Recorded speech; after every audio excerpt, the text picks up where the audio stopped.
भक्ति का मार्ग क्या है? एक आलसी लेकिन भोला भाला युवक था।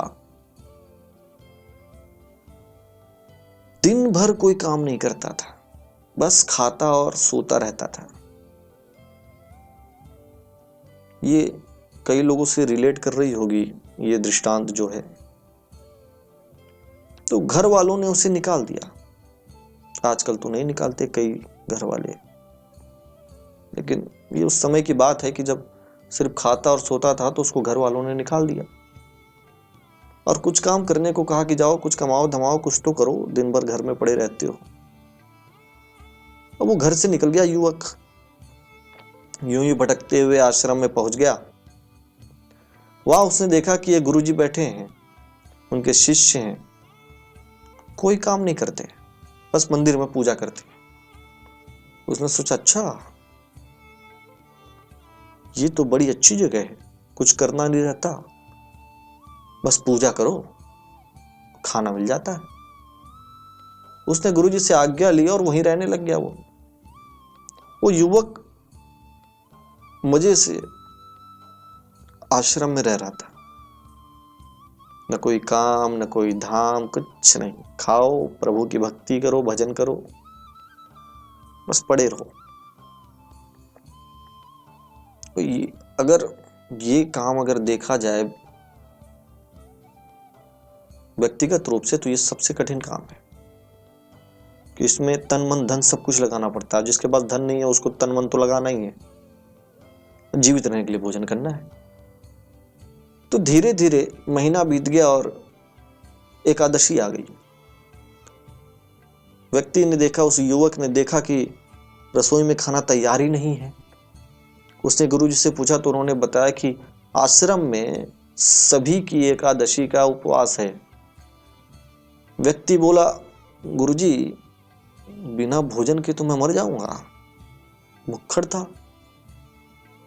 इस पर गुरुजी बोले, उपवास रखना तो व्यक्ति के मन पर निर्भर करता है, कोई अनिवार्यता तो है नहीं। इसलिए वो खुद ही अपना भोजन बनाए और खाए, लेकिन यह काम उसको नदी के उस पार जाकर करना होगा। उस युवक ने लकड़ी उठाई और खाना बनाने का सामान सब लिया और नदी के पार चल दिया। इसी बीच गुरुजी बोले, जब तुम खाना बना लेना तो पहले प्रभु श्री राम को भोग जरूर लगा लेना। तो व्यक्ति बोला कि ठीक है। उस युवक ने जैसे तैसे खाना बनाया और खाने के लिए बैठा। इसी बीच उसे याद आया कि गुरुजी ने भगवान को भोग लगाने के लिए कहा था। वो भोग लगाने लगा, लेकिन वो भोला मानस जानता ही नहीं था कि प्रभु साक्षात नहीं आएंगे। मतलब इतना सीधा। खाना तो भुक्खड़ तो वो था ही, लेकिन वो सीधा भी था। वो भोजन लगा लिया और इंतजार करने लग गया।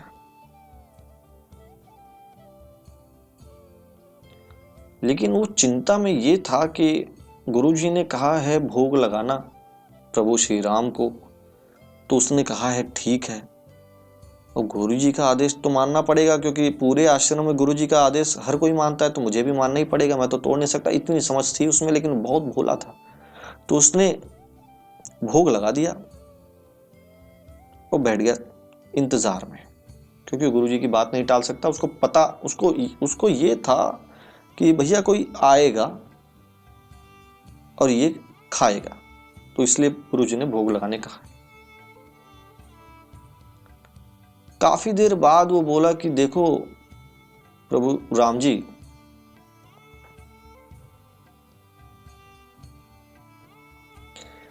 मैं समझ गया कि आप क्यों नहीं आ रहे।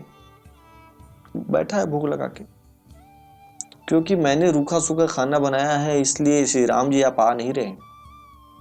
और आपको मिष्ठान खाने की आदत है, क्योंकि आश्रम में मिष्ठान का भोग लगता था, तो वो जाता तो था नहीं अंदर। सरलता देखिए।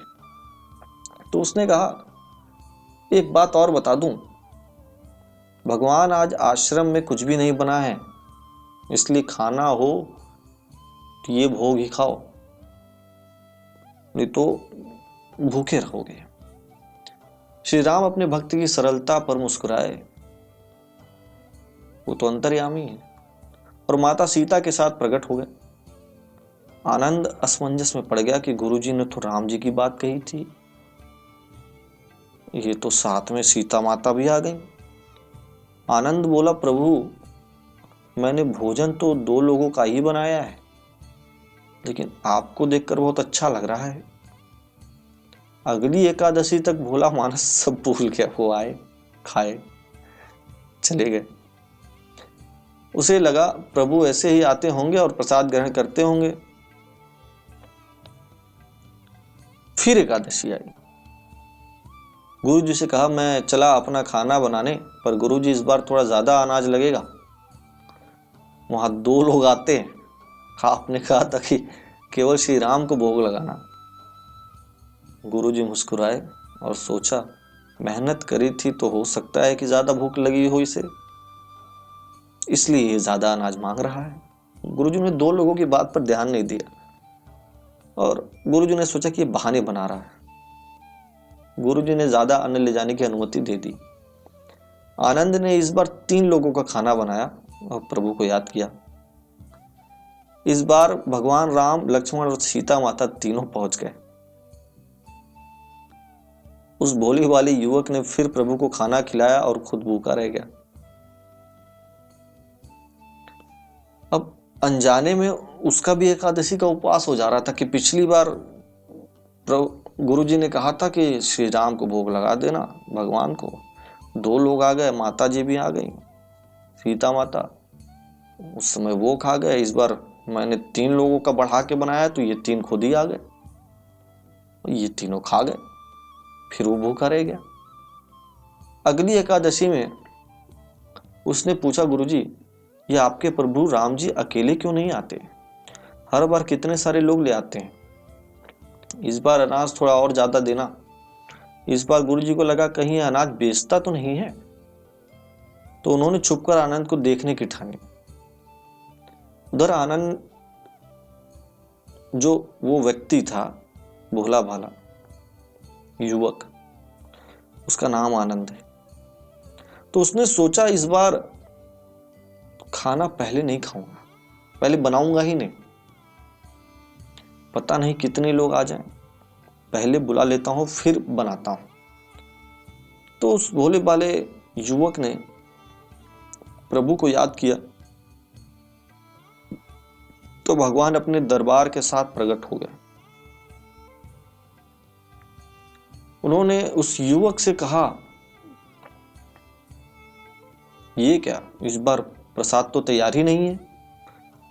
वक्त ठहरा, भोला भाला बेचारा बोला, मैंने सोचा कि पता नहीं कितने लोग आएंगे, तो पहले बनाने से क्या फायदा, हर बार तो मैं भूखा ही रह जाता हूं। ऐसा करो, आप खुद ही बना लो और मुझे भी खिला दो। शिष्य की सरलता देख भगवान राम मुस्कुराए और बोले, भक्त की इच्छा है तो पूरी तो करनी पड़ेगी, चलो लग जाओ सभी काम में।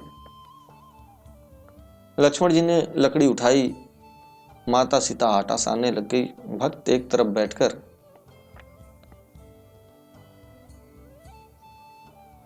देखने लगा सब कुछ। ये देख ऋषि मुनि यक्ष गंधर्व प्रसाद लेने आने लगे। इधर गुरुजी ने देखा खाना तो बना ही नहीं, भक्त एक कोने में बैठा है। वे वहां पहुंचे और पूछा, बेटा क्या बात है, खाना क्यों नहीं बनाया? युवक बोला, अच्छा किया गुरुजी आप आ गए, देखिए कितने लोग आते हैं प्रभु के साथ। गुरुजी बोले, मुझे तो कुछ दिख ही नहीं रहा, तुम्हारे और तुम्हारे अनाज के अलावा।